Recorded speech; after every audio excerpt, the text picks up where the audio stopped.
Gentlemen, can I address the grizzly bear in the room? the elephant? Took a while to get there.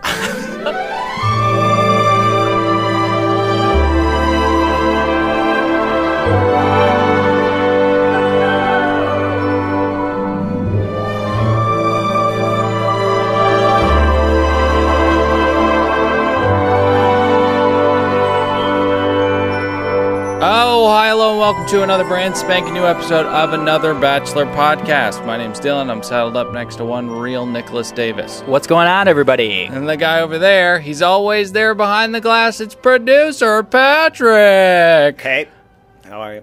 Great. So, guys, we got a hell of an episode to get into. You have any business you want to take care of before we get into it? No. I'll just tease it. Very controversial week, and I'll address some issues I have with maybe one of the hosts of this show later on. I've got my defenses ready. Don't worry about it. My general thoughts are I love being here on Saturday, baby. Okay. Saturdays are for the boys. I feel like we got a different energy when we're in here. Yeah. You're not even the stoolie. I'm the stoolie. I'm a stoolie. I'm the stoolie. You're a hardcore stoolie. You're you're a disciple. Enough about them. Let's get into this episode. Last episode was very explosive, and the girls need to cleanse themselves of all the bad juju and get ready for some fresh meat to walk down them steps. Yeah, they brought out the sage again. I couldn't help but reminisce about when Rachel, that crass Rachel, saged Becca's pussy last season. Right. Yep. They bleeped it up, but she said it. Yeah, and they once again use sage, which is nice, but in this process called smudging, where you cleanse an area's aura. That's kind of a gross name for it. Yeah, smudging. Smudging. But they use Sounds sage. like two fat people having sex. Smudging. But sage gets all the press. You can just as effectively use things such as like cedar wedge, Palo Santo, or frankincense. And it's actually interesting. There's much debate when clearing the bad energy from one's own body, whether starting from the feet and moving upward and releasing the bad energy through the crown of the head is more effective than moving from the head to the floor and releasing through the feet. It's really fascinating debate. If any of you fucking kooks who believe in this shit want to weigh in on the Facebook page, feel free. Now, see, I already knew all this, but it does bring up, it just takes me back to biblical times. Frankincense, and you can also use myrrh, I'm sure. What was the third Gold. gift? Gold. I would have had a conversation if I was the three wise men. I would have been like, okay, you have herbs, I have herbs. What do you have gold? You're bringing gold? I would have been like, no, all three gifts are from all three of us. I'm not giving myrrh. Okay, we have to talk about the show ABC's Bachelor in Paradise. But who on this ABC production is pushing the sage agenda? I have no idea, but there's maybe young Lauren's trying to step away from Judaism into more holistic ways of life. Hey, Lauren, try some cedar wedge. Okay. Jenna is all of a sudden like very opposed to Jordan. And I didn't think this was this clear last week. Well, she said she didn't forgive him, and she's going to keep her options open, I believe. And she would rather date anybody else there. Right. See, Pat, this is what I'm talking about. I would rather date anyone else here but Jordan. It was not that concrete last week. We again go to our muses, Wells and Yuki, who once again clue us into Sana Cookie Kanke. Guys, I've lost the battle, okay? Yeah. Love triangle will be said. I'm just glad I have a long track history of saying I don't buy into it. Right. But I'm going to stop bringing it up. Okay, good, because I was going to say we should maybe call somebody every time the term love triangle is brought up. But Oh, that's a good idea. Kind of also down with that. we'll talk about it off mic. Off mic, of course. In our post-production meetings that we have every time we record. Pat, you have thoughts on the early stages of this here episode? Well, just the fact that there's a hurricane to come. And a sound effect. You're so hot on that space bar. The storm that you're referring to is Fresh Gentleman, right? Well, but mainly Hurricane Leo. Hurricane Leo. It has blown through this island. Almost Hairadise. She says, nice. Bachelor in Paradise has become Bachelor in Hairadise. Bad pun. I liked it. Bad pun. I didn't like that pun. Pat? Look, I've been looking at Leo's face for a while now. If he cuts that noodle hair off, I think there's a really good-looking, distinguished gentleman underneath that. I disagree. I think his nose is inflated. His face is mildly mousy, and I just think that a lot of his features are oversized, mainly his eyebrows. I think if you have a short haircut on top of that head, those eyebrows are going to pop out. Someplace, like Mr. fucking Potato Head. Yeah.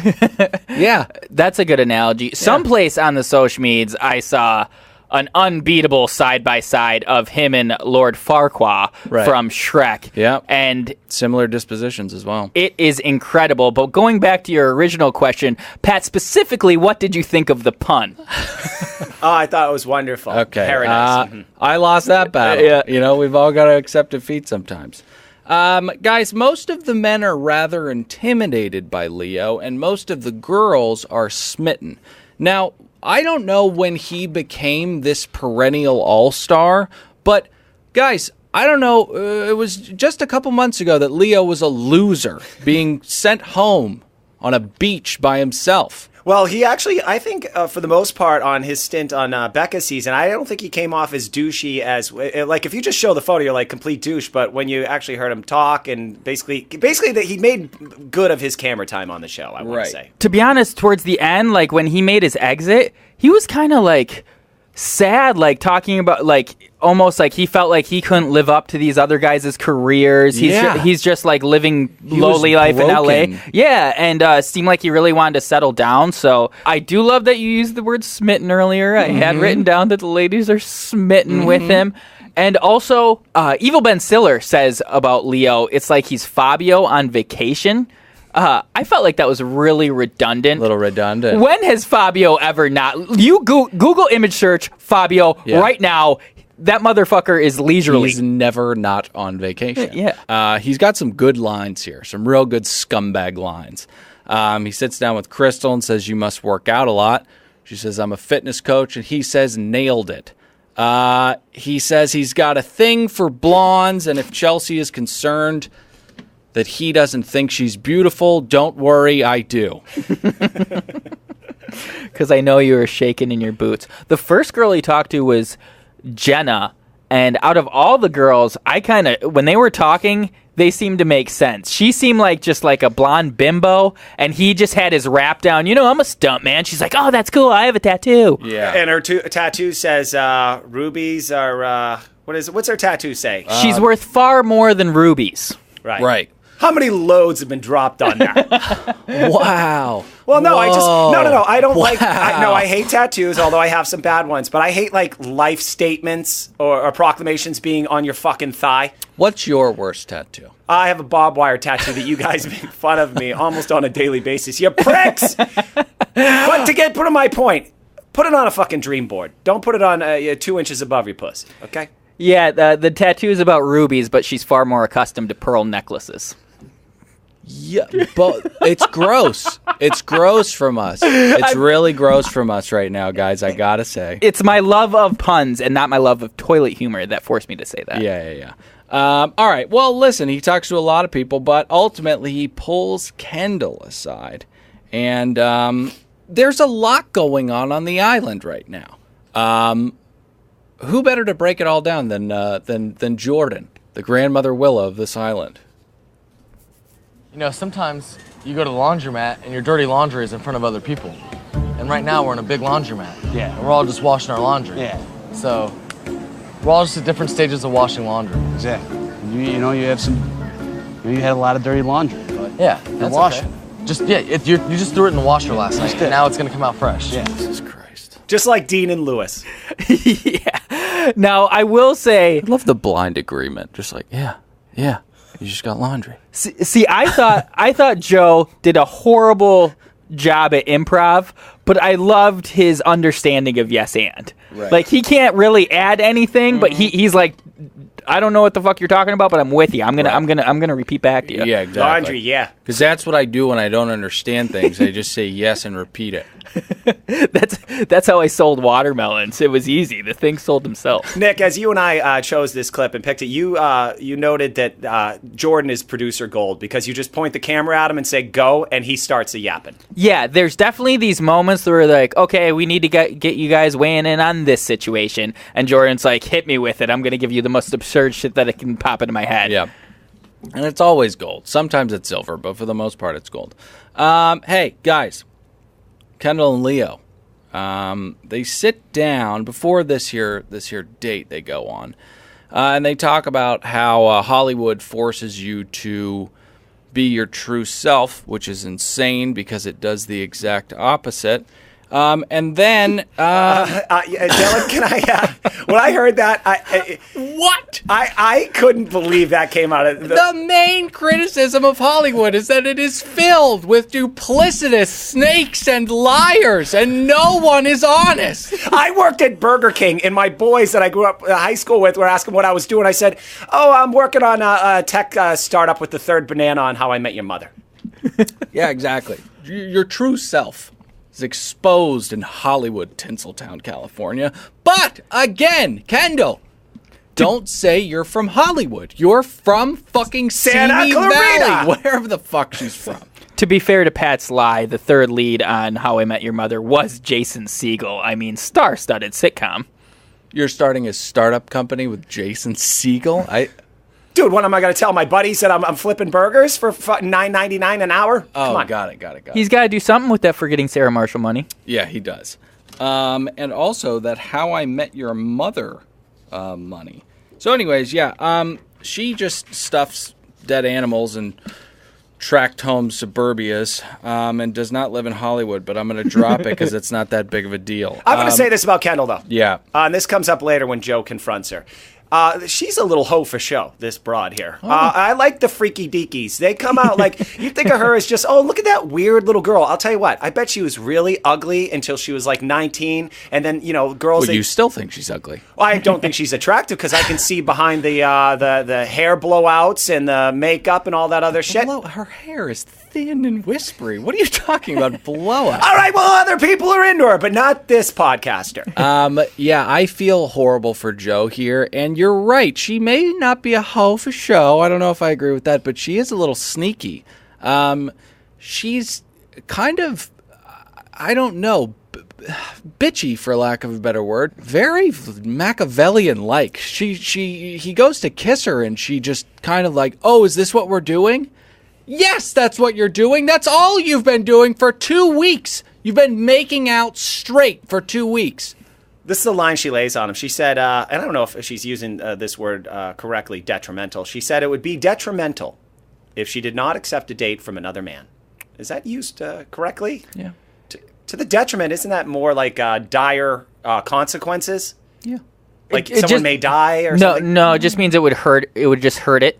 Oh, Just chip, but it's a very selfish way to look at it because it's of the detriment of their relationship that if she does go on it. Yep. But he says, but he just kind of like says it really passively. He's like, I don't think I would have went on a date if I was asked. Yeah. But I do feel bad for him. But this was like his fatal flaw. I think Joe should have stepped up here and been like, no, I want to be in a relationship with you. It would really hurt me if you went on this date. Right. And instead, he kind of, I think it was kind of playing the game because she may give him a pity rose if he just kind of acquiesces, whereas, I don't know. Yeah, I mean, it's strange because you don't want to be too possessive on this island on account of you're not in a relationship and you've known each other for 14 days. I mean, that would be insane. But... yeah, you could be a little more intelligent about this, but I think we're expecting too much from Joe. Hey, and I want to remind the audience that when the first day or a couple of days in the island, he was a hot commodity, and I think he's a loyal guy. So yeah, stupid. Don't pin yourself down to one person. I mean, he could be dancing around right now, but he's not. His stock, just like the value of watermelons, is prone to fluctuation. Yeah. I don't know if that's true about watermelons. Well, he says he ends this by saying, "I hope she has a bad date," and it's kind of he chuckles like it's a joke. But yeah, I think Joe, I think that dummy really means it. Well, a bad date they did not have. Oh, hey, by the way, can I? A new segment. New segment. Are you kidding me? Yeah. This is You want to know what the new segment's called? Fucking exciting. Okay. Here it is. And the new segment's called "Is Pat Having a Good Time Right Now?" Yes. I'm so excited for this segment. Pat, get into the mic and say your new segment. Stop laughing. Come on, Pat. At this point in the episode, it's a 10. 10 out of 10. I'm having a great time now. But then this happens. Jorge shows up. Mucho gusto, Jorge. Guys, he's been up to a ton since he left his post as bartender of this island. He started a horse tourism company, and he's written a novel, The Tears of Paradise, or something like that. He is quite the Renaissance man, but Yeah. I was like, wow, that's quite the turn from aspiring tour guide to director and author of smut. Lágrimas en Paradiso. Pat, do you have the plot of this? Yeah, some guy doesn't. No, I don't. Yeah, so you had an issue with the pre-roll early on in this show. Oh, yeah. I think it was anchored to this here soap opera trailer we're getting. So we get introduced to the 4 stars of this book, I guess. Yeah. And the surprise guests are Ari, Lauren, Amanda, and Ben Higgins. Right. In the pre-roll package, Chris really took extreme liberties with the term star-studded. Yeah. Amanda Stanton, not quite a star, and I think everybody's forgotten about Lauren. The only reason we remember Ari is because we hate him so, and Ben Higgins is the only star in the cast. Can I give a hot take here, gentlemen? Yep.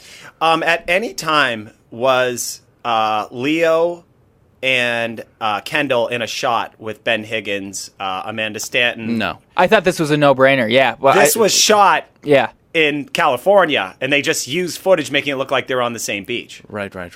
They kind of tease you like they're in the same location as these 2 other fools. Yeah. Did you catch that, Dill? No, I didn't, but now that you bring it up, it makes perfect sense. Why fly Amanda Stanton down? She needs to be with her children. She needs to be with her children. She can't fly for 2 weeks multiple times They were a probably year. like, Amanda, we want you back. You're pathetic and America loves you. And she was like, guys, I am tired of getting called a bad mother. They said, come on down to Long Beach. We'll shoot something very, very quickly, and then you can go back to your daughters. Sign me up. As always, I want to go on record. I think she is a lovely young woman. She's a lovely young woman. And I will say, very controversial casting choice by Jorge, picking as Ari's love interest a piece of wood. That's not a star. That's a piece of wood. That hasn't taken acting classes. There's no personality to a piece of wood. It just is. It's just something that's formerly of a tree. Ironically, when people want to insult someone's acting, they say the performance was wooden. Right. And then he goes ahead. Yeah. Terrible casting. And again, not a star. Not a star.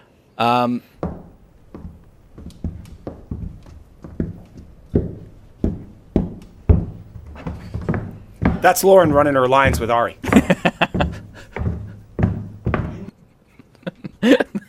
A little info about me for the baby birds out there. Yeah. I love gambling on fights. The only time I get that type of excitement is when I'm waiting for the explanation of Pat's sound effects. It is just edge of my seat. Yeah. I'm like, what is it? But he always ties it back, and it works. Listen. They just play too long. I know, and I'm talking to the listener now. You come to this show for a couple different reasons. The family atmosphere that we cultivate in here, the brutal criticism breakdown of this show, And honest. and Pat's sound effects. And Pat's sound effects. And the explanation of what those sound effects are after the sound effects. We need to start We need to start an organization that's like just all podcasting, have an award show like the Academy Awards, because he would get a Soundscape award, no question. Yeah, every time. And we could start like a little monopoly of awards. We could just give them to ourselves for everything. But we'd give like a shitty one away just to like throw people off the scent. Hey, do you guys want to get back onto the show? Sure. During their shoot, of course, Ari was kissing, as he's known to do. Yeah. I did feel like it was a missed opportunity, and they could have named him El Besado Bendito. Bandito. The kissing bandit in Espanol. I completely agree with you. I do want to say one more thing about this here book soap opera. You know, when we saw Ben hit the ground before this season kicked off and scream, "I'm not lovable," I don't think any one of us could have guessed that it would have been part of a pre-roll package of a reenactment of Jorge's smut novel, Kisses in Paradise. Is it Kisses? Tears in Paradise. I don't want to shit all over your point, but I actually had written down in my notes from episode 1, I bet he's doing a reenactment of a romance novel that Jorge from Jorge's Torges wrote. Okay, we need to get on moving on to this one-on-one date. Kendall and Leo leave the pool after a steamy makeout sesh and go talk to one another. You come off as someone that's like so like full of character, deep, and you have like a lot to you. Thank you. Just having a small conversation with you earlier, like today, I don't know that I really would have needed to talk to any of the other girls to really realize that, like, I like you. So. As soon as I saw you come in, I just kind of instantly knew that I wanted to go on a date with you, and I knew that I wanted to learn more about you. And I kind of wanted to see where it would go. I feel like you're just like, I just feel like I know you, you know? The one thing I find really attractive about you is that you know yourself. You know, I can just tell you're very confident in who you are, and you know who you are, you know what you want, and there's something really attractive about that I like in you. Like the nicest thing anyone's ever said to me. Really? Oh, well, that's true. I think we do know who Leo is. He's a man with a broken relationship with his father, and a man who chases Labian flesh to fill a void in his heart. That's who I think Leo is. I think that's very, very true. Earlier, Joe compared him, said Leo thinks he's a regular old Don Juan. And who is Don Juan? The bishop? No, he's just one of the many iterations that has con men. Yeah, no, just like the evolution of the character. It's of course a literary figure that originated during the Spanish Golden Age. He was portrayed as a wealthy libertine who devotes his life to seducing women, taking great pride in his ability to seduce them at all ages and stages of life.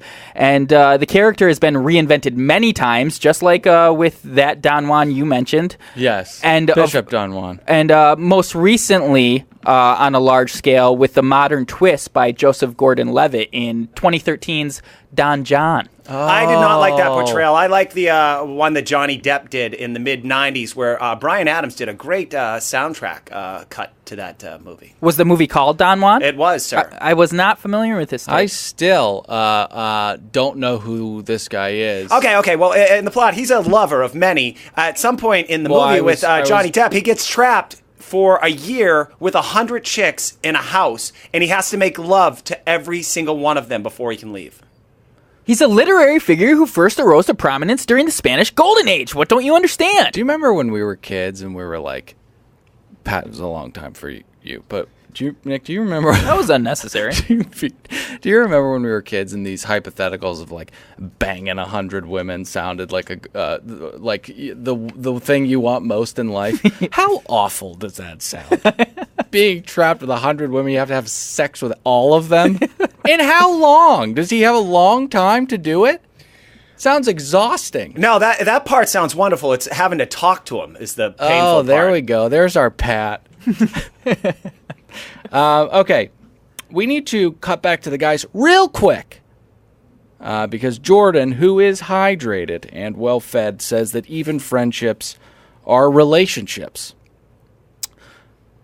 And he also says that he's confused about the temperature of the oven that is Joe and Kendall. Is it 100 degrees? Is it 400 degrees? Is that what he said? And EBS, Evo Ben Stiller, is just loving it. He is gassing him up, no pun intended. Let's get back to Leo and Kendall. We can analyze the content of their conversation, but I would like to analyze more what the physicality that's taking place. Oh, okay. All right, okay.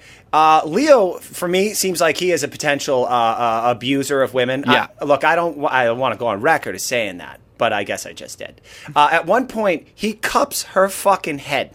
Like Michael Jordan. Like Michael Jordan would cup a fucking basketball and Yeah. he pets it like she's a fucking animal. God. And then he reaches in for a kiss and he's fucking like he's sucking her life energy out. Well, I was thinking this the entire time. Is this pre-sexual assault allegations? Or is this after? This is pre. This is pre-Terry and Leo fight. From what I've come to gather, Paradise was taped before Men's Tell-All. Okay. These guys were back from Paradise at Men's Tell-All. Yeah, that does make sense. Okay. That's brilliant breakdown of the physicality and very scary at that. I didn't notice that. You know what it reminded me of? You know, I'm a big fan of movies. There's a scene in The Dark Knight Rises where Bane talks to the guy who's been financing all his terrorism. Can I play a clip? Please do. You know we love that Dark Knight trilogy in this studio. Well, We'll discuss this after the clip. Exactly. Is that supposed to help my company absorb Wayne's? Leave us. No, you stay here. I'm in charge. Do you feel in charge?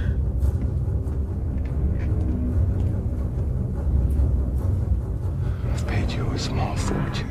Exactly like what happened with Leo and Kendall. Exactly. I 1,000% agree. now let's talk about the Dark Knight trilogy. That movie that he just played a clip from is not a good movie. Oh, I couldn't disagree more, sir. That's not a good movie. Oh, you're so wrong. Tell me what you don't like about it. Oh, so many things about it. One of my least favorite things is that I haven't seen it in a little bit, but there's a problem underground that Bane's setting up, and so Gotham City sends its entire police force, thousands of men, underground to be trapped. And then all hell breaks loose in the city. That's insane. They send their entire police force underground. That is quite the nitpick of what I No, think I is... haven't seen it in a while. That's the one thing that comes to mind right this second. It's not that, I'll amend it, it's not that great of a movie. I think Dylan is suffering from what I have just coined as HLHS. That is Heath Ledger hangover syndrome. No. The Dark Knight was No. such an incredible movie, and Heath Ledger was such an incredible villain as the Joker that there's no way Dark Knight Rises would live up to the hype, although I do think it's the weakest of the three, and Batman Begins is criminally underrated. I believe so too. And the last thing I'll say, just hear me out.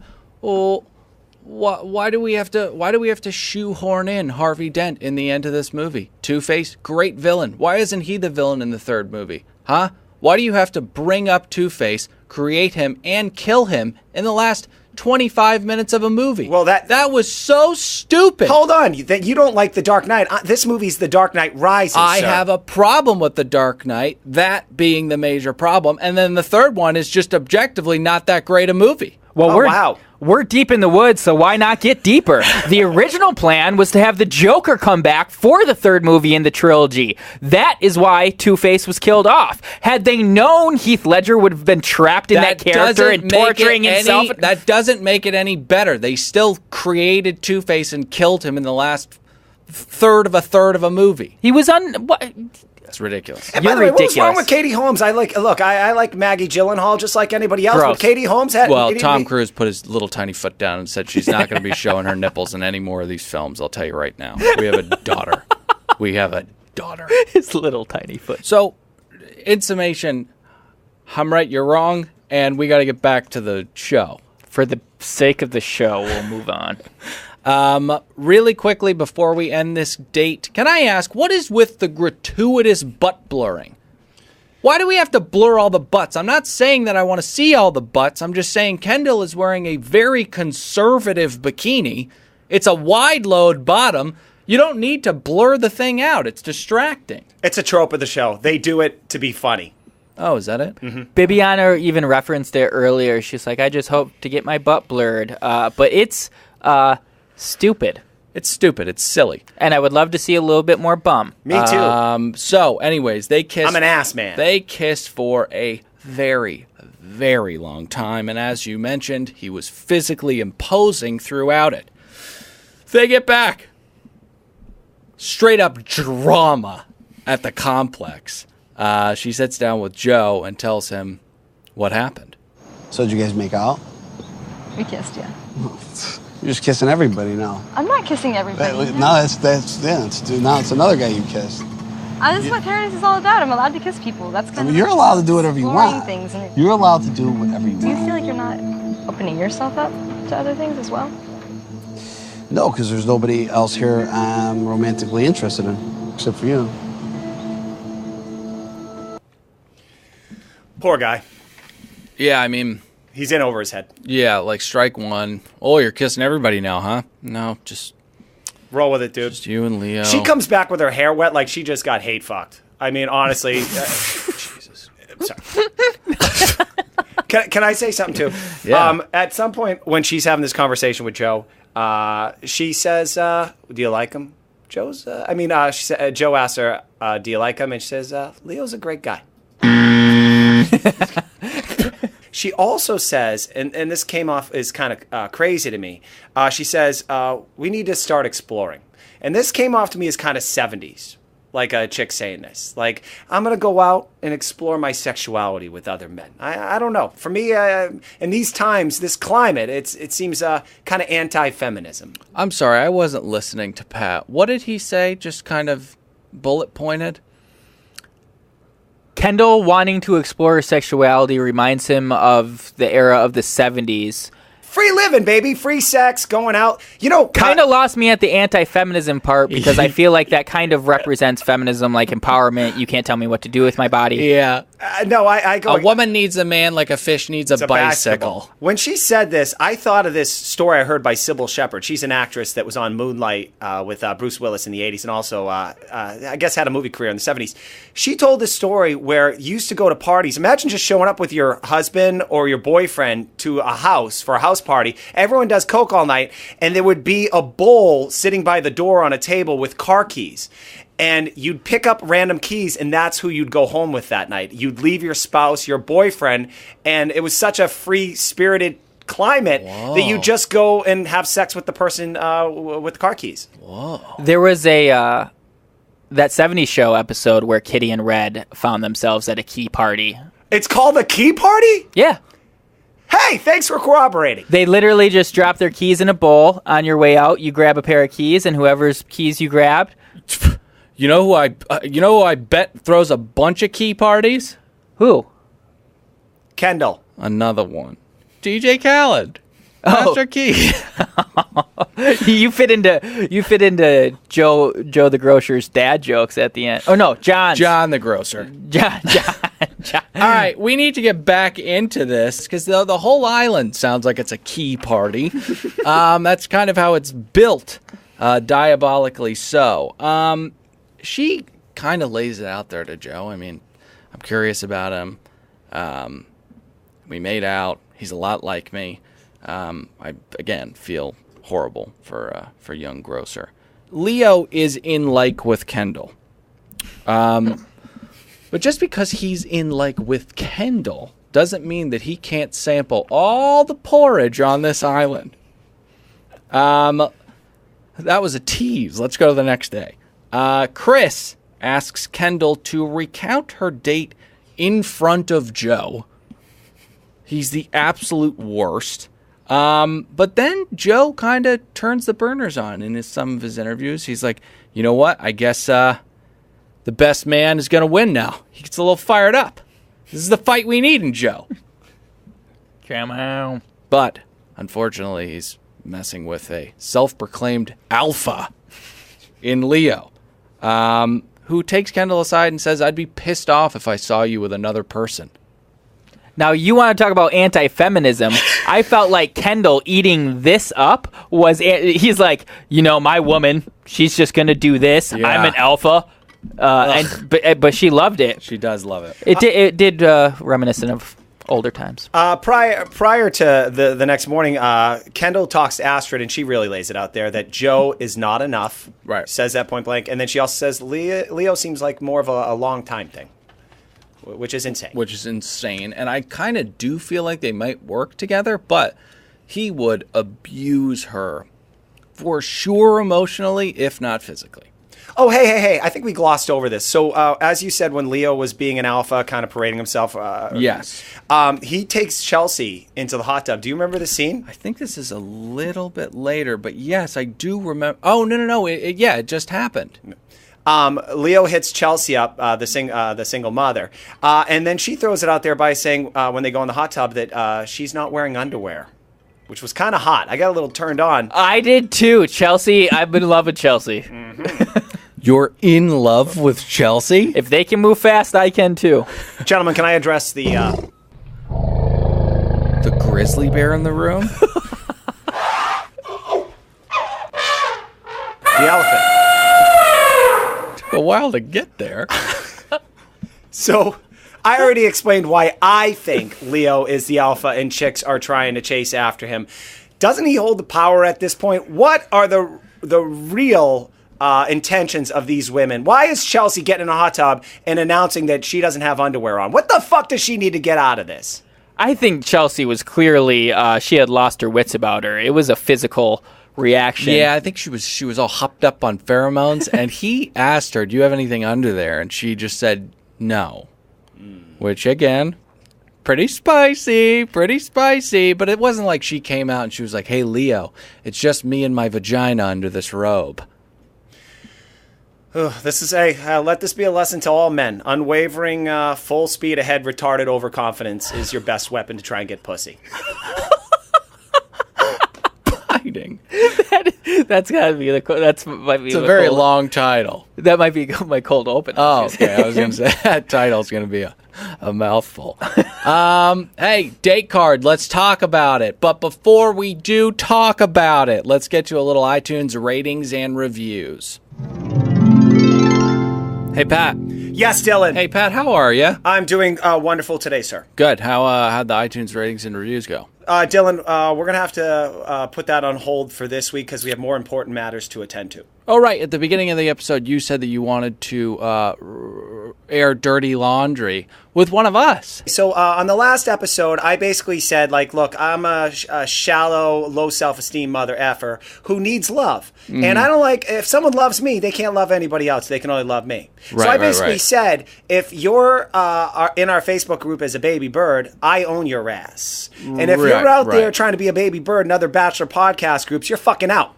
So that's when I gave Lucas Dube, or how do you say it? He said his name's Daub. Daub. Lucas Daub, a job of Minister of Investigation. Daub.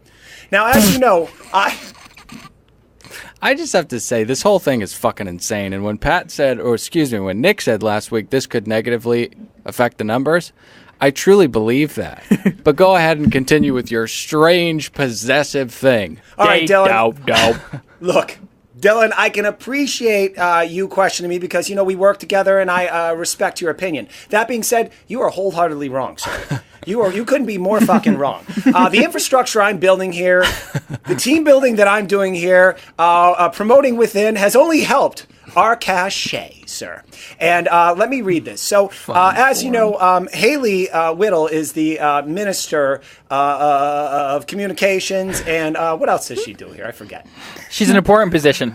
Anyway, so Haley Whittle and Lucas have been working closely together for the last 24 hours to put together a report to let me know what baby birds are actually trying to fly the coop. Internal investigative report. I like how Haley works. That's the title. And she did it in bullet points. After the promotion to Minister Investigation Affairs with Lucas Daub, and I called an emergency meeting, and the goal was finding people expunging and traitors within the group. We conducted a thorough investigation and members profile. It is with a heavy heart that we have to report the number one mole within this group is Nick Davis.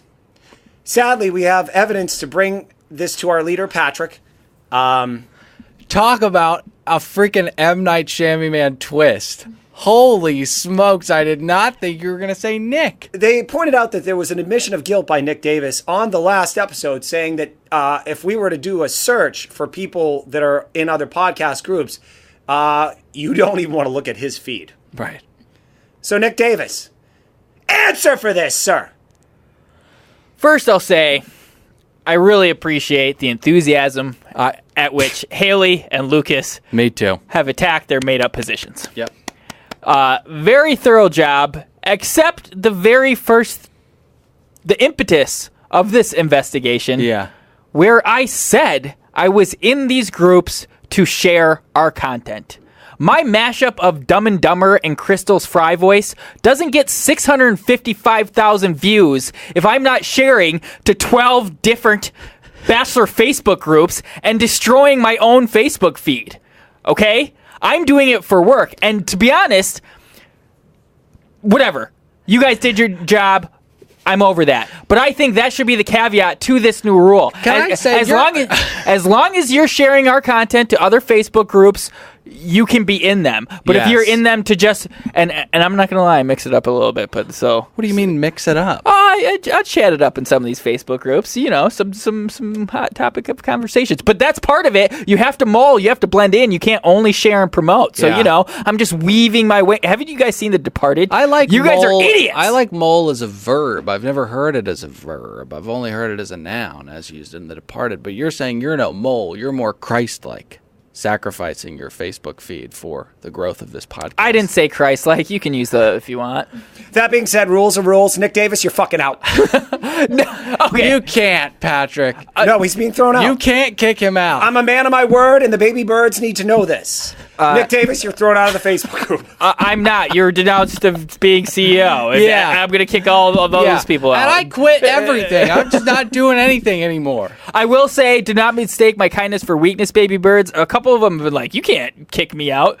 Yeah, I will. I just like a lot of people being in the Facebook group, so I haven't done it yet. But if you taunt me again, I'm going to fucking do it. But this has gone on too long. All right, let's get back to the podcast.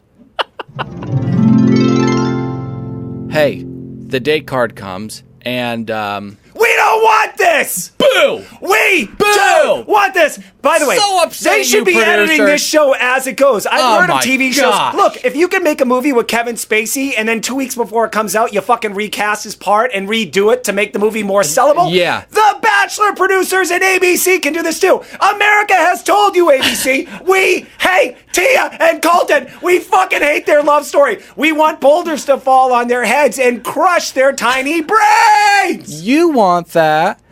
Tia just wants to throw herself into a boulder, and Colton wants to be the Bachelor.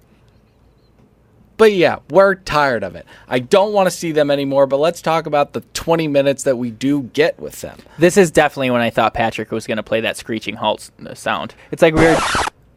Oh, that's good too. Oh, yeah, that works too. He's on fire. We need to get you a proper soundboard. I'm telling you, your powers could be unleashed. You know who else is on fire? On fuego and fuego? Jorge, who is the MC for the El Juego de Silla. I reiterate, Renaissance Man. This is a game of musical chairs that Colton and Tia go to. The thing about this game of musical chairs is that one more couple needs to be there if this game's going to start. Who's that couple, Pat? Raven and whoever she's dating? Adam Gasha. They are terrible competitors at this game, I gotta say. They go out very, very quickly. It's almost like they weren't really needed to play this game, but for a different reason. Well, Adam wasn't needed at all. But I think his last name has 5 consonants in a row. Raven sits down with Tia. Wait, one more thing about the musical chairs. Yes. Colton said he's not very good at dancing, but he's great at musical chairs. And I was like, that is a virgin thing to say. Yeah. And also, the two have nothing to do with one another. It's dancing and a game of agility and listening. And also, he should have picked up, I know I've mentioned it before, but Will Smith in Hitch says women equate dancing to sex. You have to learn to use those hips, Colton. Got it. He says that to Kevin James, right? Yes. Got it. So, let's talk about their talking about. Raven and Tia sit down, and they have a very, Very serious conversation. Raven, just straight out of the gates, is distraught. She is devastated and says that Colton's intentions are bad. He goes after the it girl. He went after you, and then after your season, he went after you again. Help me unwrap this Rubik's Cube of dumb. How does this make any sense at all? Well, she's stating facts, though. He hit her up when he found out she was on the show, and right? Yeah, and now they're on the island together, and he's playing with her heart. Tia's not the it girl. She was very... After Ari's season, when she got the Bachelorette, there was a lot of heat on her. We all loved her. She was getting a ton of camera time. Love her booty, too. She hides that too much. Yeah, she was going to be the Bachelorette. It was actually unforeseen circumstances that got Becca the most boring, horniest, low self-esteem Bachelorette in her place. So it girl to it girl means Tia to Becca? The hottest in the one that's in the light. But you can't jump from it girl to it girl if you've only been after one it girl the whole time. He did it twice. He reached out. I don't know. Well, I think. Hold on. Let me explain this. He hit up Tia because he believed she was going to be... the accusation is he hit up Tia first, believing she was going to be the Bachelorette. They have the Lost Weekend, which we've discussed quite a bit. Once he finds out that Becca is, in fact, the it girl, which would be it girl number 2, he goes on the show. He says him and Tia have to put their possible relationship on hold so he can go on this show. Got it. Well, I'm not going to dig my heels into this argument any further. I think that you guys have proven me wrong, and I now understand that Raven only has Tia in mind.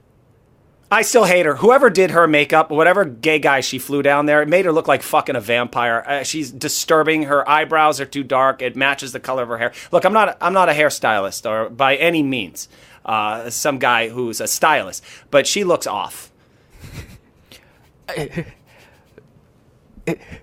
I'm still attracted to Raven, and I have to say, I was like, she gave Tia the real. Like, we've all kind of said this about Colton. He's just posturing for The Bachelor, and she told, and I could be misremembering, but on Bachelor in Paradise, she was the one that was giving Christina the lowdown when Dean was being a fuckboy.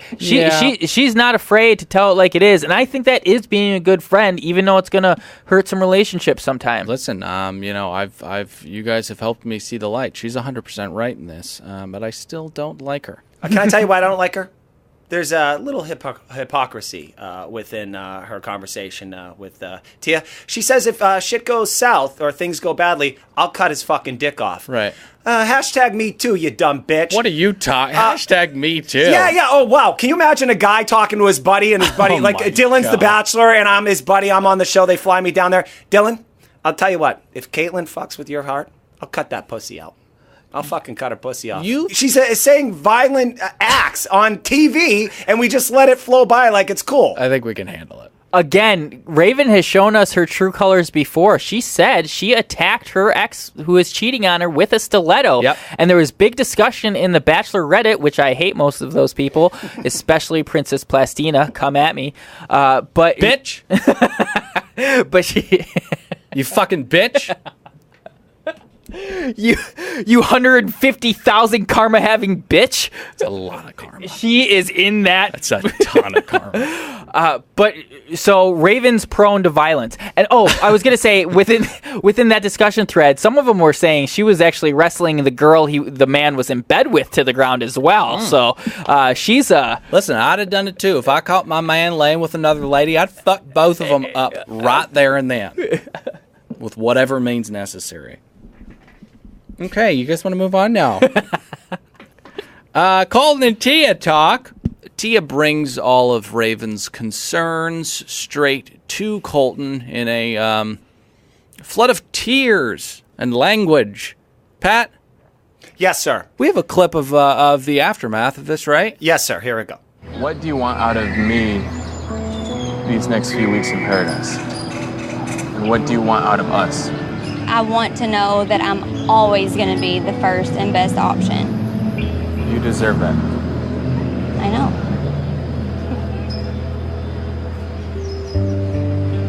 All I can ask is that you just be honest with how you're feeling. Don't be afraid to say anything because you think it's going to hurt me. I would rather you hurt my feelings with the truth than comfort me with and I will always let you know where I stand. Oh, thank God we want to hear that. Hey, can I throw something in here? I know you guys made fun of me last episode for saying that I should be hired by the FBI to listen to depositions. Right. Really dig in and hear the language and then decipher what is actually being said here. Yeah. Why does Colton ask after she cries, what do you want out of the next couple weeks of this? I think that's the key phrase there. It's like that Luke guy, you know, that guy that looks like a bird, and he brought his entire family of 45 knuckle draggers to go see JoJo. He told some foreign lady that he loved her and that they were boyfriend and girlfriend, and then 2 weeks later, when the show ended, he never spoke to her ever again. So I think Colton is being Machiavellian here, and he knows that Tia is very easy to dissuade. All she needs is for him to call her his girlfriend, and everything is fine, regardless of Raven's truisms about Colton being a fame whore and only in it for the title of The Bachelor. That demand to be titled as his girlfriend was very, very odd to me. Why? She was like, say it. Say I'm no, she was like, ask me to be your girlfriend. Because he goes, well, because he kind of just put it out there. He was like, you're my girlfriend. She was like, you want to ask me? Because him saying you're my girlfriend is him saying yes to her repeated advances. I got it. Yeah. I'm sorry, do you need it in a written contract? You bitch. We're throwing that word around too much. It would have helped if it was written, because this is not going to last past whenever Colton wants it to be done.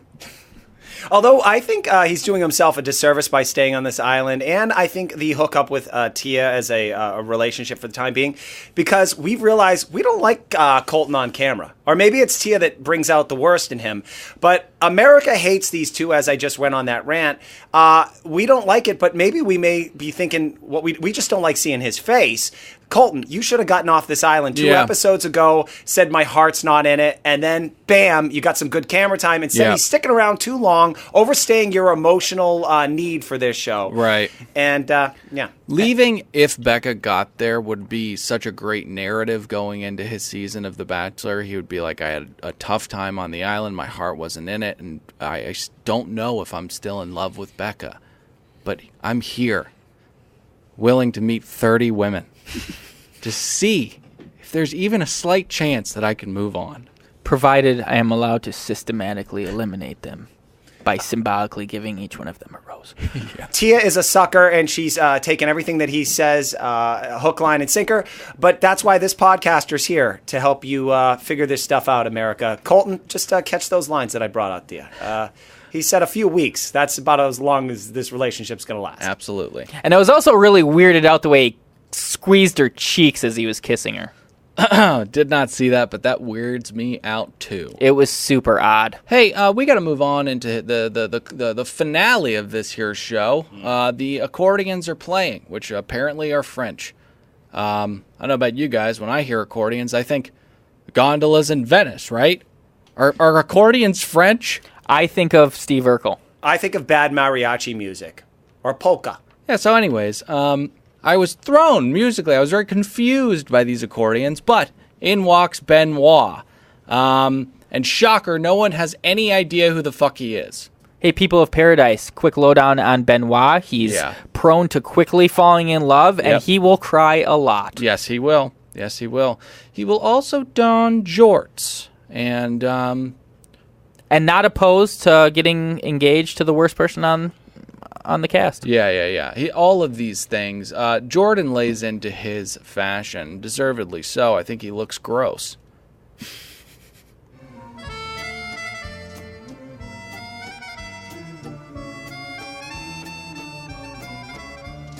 I mean, does this scream Paris to you? Or something?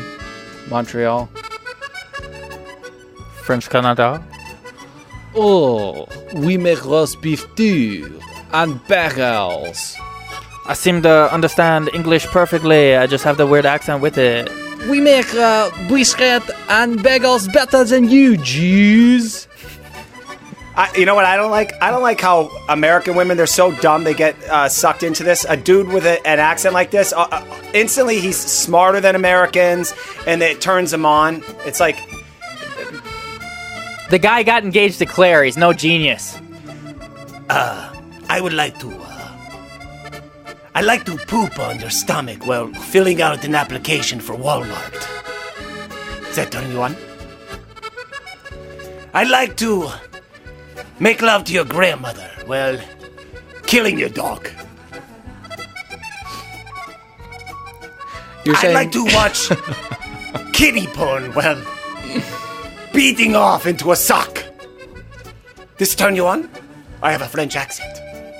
So your thing is, like, he could be saying horrible things, but just because it's a French accent doesn't make them any less horrible? Is that? Got it. The graphic nature of some of Pat's bits are extremely effective in getting the point across. They absolutely are. He's a regular old Bukowski over there. Okay, so let's talk about him. Chelsea, a lot of the ladies are pretty smitten with him. Chelsea says that when she hears Benoit talk, and I should say that I have Benoit spelt in my notes 50 different ways. When she hears Benoit talk, it gives her a sense of home because she is from a, quote, broken French-Canadian family. That now resides in Florida. What? Shocking. You know who's the lady that's most excited to see him? Yuki Pollo. They go way back to that terrible show we never watched. Yuki gave him a leg wrap around. Yes, she did. Can I say something about Benoit and his entrance? He looks like he's on meth. He's changed quite a bit since the Winter Games. I think he looks like he's on steroids. I think he looks like he's got a jetpack on the back of his back, but they're muscles, and that's never attractive. Both steroids and meth can lead to erratic behavior. Yeah. 4 strokes, you'll see so much cum, just fire out of it. 4 strokes, I tell you what, that's all you need. I am not sure of that reference, but it's from Your Mom's House, and they play a clip of this this gay prostitute who's old. He's an old man, and he's talking about what meth is like, coming on meth, and he's like, you hit meth, 4 strokes. Oh, that's where so fucking hard. All it will take is 4 strokes. It'll fucking shoot out of your cock like you've never seen. Like a fucking cannon. That's where 4-Stroke Gang came from. Yes. Hashtag 4-Stroke Gang. Yeah. Just a little FYI, Dylan. Benoit is spelled Benoit.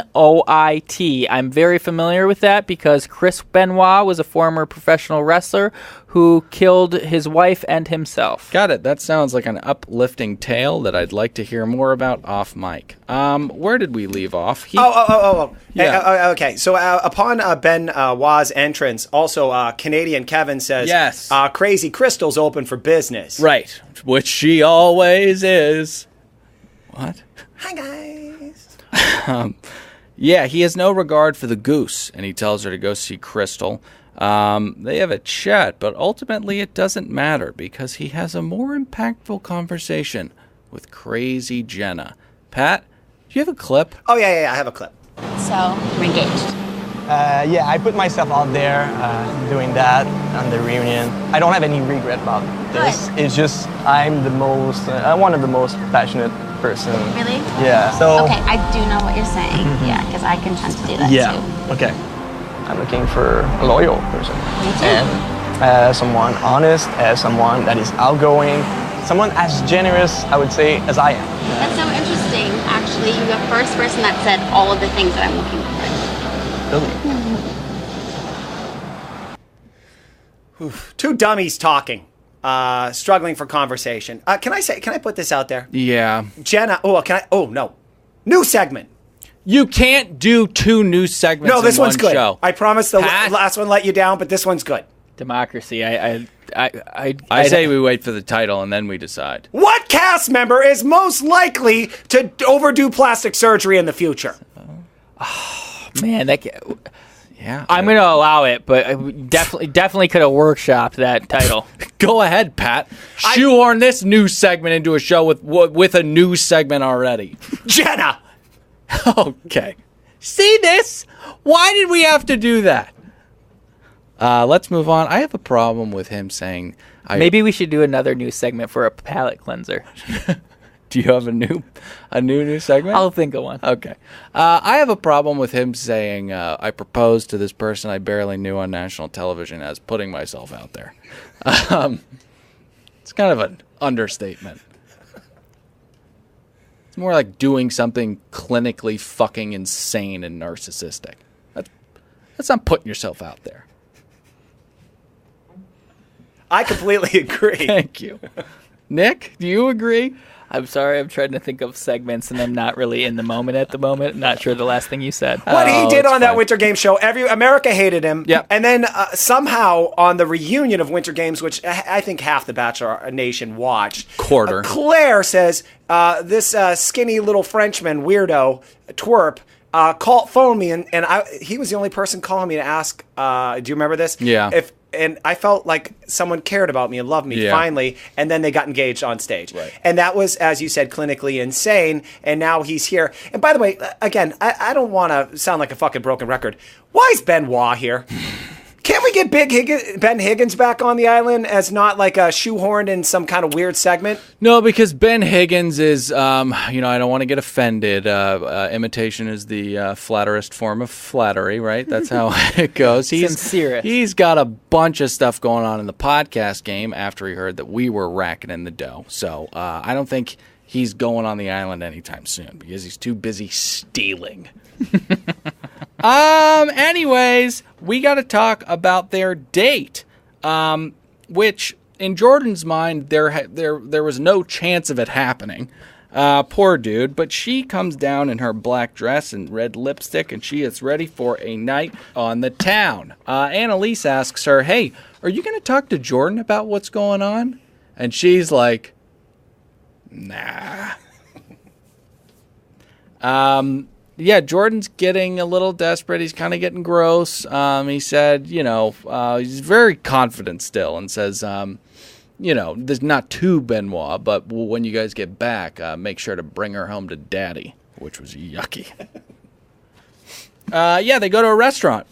You guys have any thoughts on this here date? It seemed like the town was completely empty. It seemed like almost like a movie set piece. There's nobody around, and it's just those two fools. Obviously, this is off-season, I guess, for this area. Or possibly MS-13 has scared the tourists away. Or that. Yeah. Well, anyways, you brought it up. I don't know why people are so fixated and fascinated by people who can speak different languages. But she is, again, awestruck that he knows French because he grew up in a place where it was the first language. What are you doing with your phone? I'm trying to let my fiancée Cece into the studio here.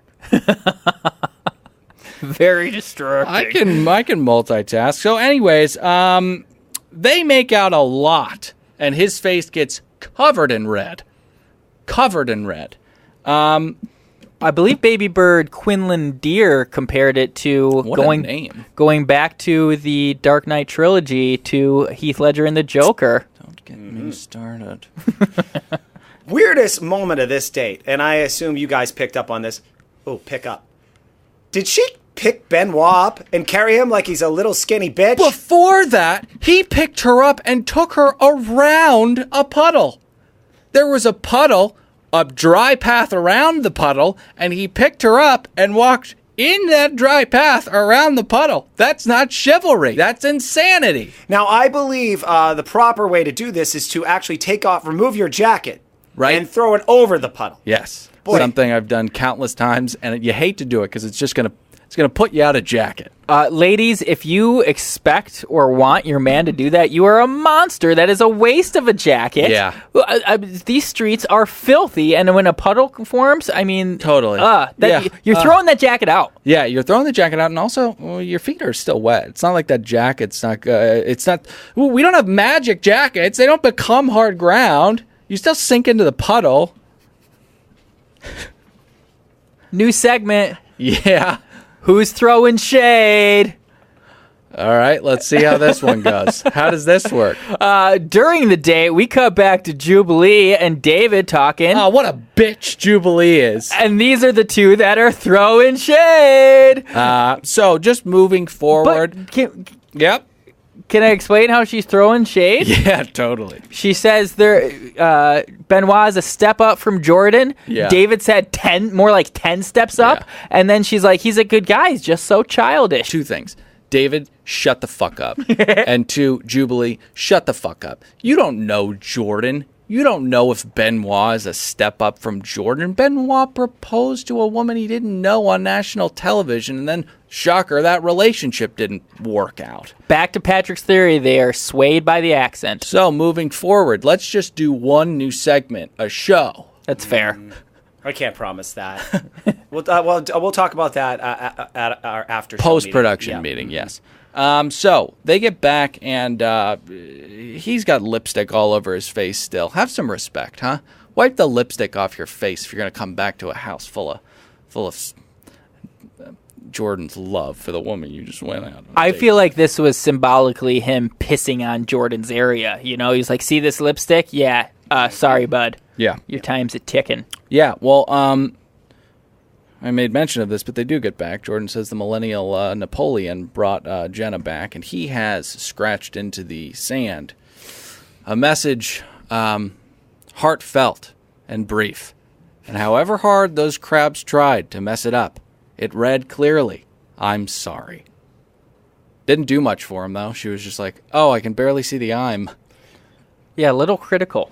When he apologizes, this is the thing you never want to hear from a chick that you're trying to get back. Things right now are just complicated. That means you're getting dumped, dude. Yeah. I don't know how it's going to go for him. I fear that he's going to go home heartbroken. I don't want to see that for him. But if she looked up for 1 second and saw that creepy bastard Benoit looking down at both of them, her mind would be made up. It's so weird that he's sitting there just watching them. They can't talk when a random person without a camera is watching you. I wish he would have been playing the accordion, just looking down at him. That would have been apropos. Yeah, so apropos. More French. Yeah, his apology is heartfelt, and he says, listen, you're the only person I'm here for. There's only one Jenna, so let me know. And then he walks away. Drop the mic. Drop the mic, and she's in tears, and that's where this episode ends. But guys, we are going to be back soon with more Hot Bachelor in Paradise drama because next week looks insane. Fights? Physical altercations? Drinks thrown? This is the stuff we want to see. When I saw that drinks being thrown really early in the season in some of their preview packages, I was sure it was just playfulness that they twisted to seem dramatic. But now I think this is some real shit going down between Leo and Joe. Some rams coming together. Pat, you have any final thoughts? I like you am looking forward to Leo making a complete drunken ass out of himself. Like, it seems like it's heating up now, finally. And we only got 2 more weeks. I got to remind the audience, with 2 more weeks of this franchise, and it's over. Yeah. And we're not going to get any more of this until December. Or that's the earliest, maybe January. So January, because last year it was January. Jump in that Facebook group. If you want us to keep podcasting, you want to hear our sultry, dulcet tones, tell us what we should podcast about. Mm-hmm. We would love to not do any creative work and just take yours. So, errors and omissions. Oh my goodness. Before we go, we've got a fan favorite segment, errors and omissions. Nick, how you doing? I'm doing great. It's like my own segment. I like hearing how... Here are this week's errors and omissions. Oh my God. Which is, of course, places where we erred and things we omitted. Got it. Dylan so beautifully and hilariously sung in a transition last week about Chris Harrison, but you mentioned that he rang his bell when in fact he was clinking his glass. Pretty big. Egg on my face. Yep. Get it together, Dylan. We talked about the MTV reality show, Are You the One? Yes. Patrick said these contestants spent too much time drinking to win the money. Well, baby bird Marcy Giblets, love that name, fun name. It might be giblets. I don't know. She actually said, with a beautiful Wikipedia chart, I love Wikipedia for my reality TV knowledge. They put it in beautiful visual form. Check it out if you haven't. Bachelor's no different. But she posted a nice chart, and actually 5 out of 6 seasons, Are You the One? Contestants have won at least $750,000. Patrick, do you have any rebuttal? I can't argue statistics, so fucking fine. Today is your day, Marcy. By the way, only lesbians are named Marcy, so live with that. Whoa! She's a sweetheart. Thank you, Marcy. Live with that. I don't think you're a lesbian. If you are, it's very cool. Yeah. But it's cool if you're not. Yeah. Whatever you want to do with your life. Two more. This one baffled me, and I do not remember talking about this. Oh, wow. But this was from Baby Bird Paula McGann. Yeah. She said she thanked us for talking about Jolly Bee. Yeah. Oh, right. Oh, we did talk about that? Well, you guys didn't talk about it. Well, you said it was a Thai restaurant that serves Filipino spaghetti fast and food pizza. restaurant. Yeah. Man, I wonder if I was trying to think up new segments. What did she say about Jolly? I do not remember this conversation at all, but I'm glad I brought it in because I was like, is she? I literally thought she mistook it for when I brought up Jubilee. Like I was saying the name Jubilee. I was like, you know, our listeners are smarter than that. Yeah. That's why I brought it in. I was like, I'm probably wrong. Okay, so she said Jolly Bee spaghetti actually has sliced hot dogs in it and not meatballs. Oh, you idiot. And one more. You know what? Forgive me for bringing up a Filipino fast food chain that you guys had no fucking idea about before I mistakenly said the spaghetti had meatballs in it. People lash out when they're corrected. It makes sense. It is a huge difference. Call her a lesbian, Dylan. It cuts deep. I don't think it does cut deep. But anyways, last error and omission. Last error and omission was just moments ago, talking about Jenna's outfit when going out with Benoit. You mentioned her black dress. Angela very clearly stated, and when we first saw it, we did not see her from waist down. It was a jumpsuit. All right. And that was this week's errors and omissions. I love this segment because we just invite the baby birds to pick over this podcast with a fine-tooth comb and find all the stupid shit we say, which we say a lot. It's odd. They haven't really pointed out any of my errors. Hey, guys. or I didn't catch that, Davis, but I'll be looking at that now. Hey, at the top of the show, we actually discussed quite a bit at length the movie Don Juan, or at least the history of Don Juan. Bryan Adams did a song for the soundtrack of Don Juan, starring Johnny Depp before he was on drugs and punching women in the face. Throwing wine glasses at women's faces. Okay, all right. Well, whatever. Do you mind if I play a clip of that music? I know we always have our orchestrated ending. Let's go out with this. Wait, one more. Before we get it, we're going to go out with that. One more error. We were saying Manteca. It's Manteca, as pointed out by Baby Bird Nobeline. Don't think we needed that at all. But I'm Dylan saying goodbye. Nick, say goodbye. Goodbye. Pat, say goodbye. Bye, guys. To really love a woman, to understand her, you gotta know her deep inside. Hear every thought, see every dream, and give her wings when she wants to fly. Then when you find yourself lying helpless in her arms, you know you really love a woman. When you love a woman, you tell her that she's really wanted. When you love a woman, you tell her she's the one, 'cause she needs somebody to tell her that it's gonna last forever. So tell me, have you ever really ever loved a woman? Yeah. To really love a woman, let her hold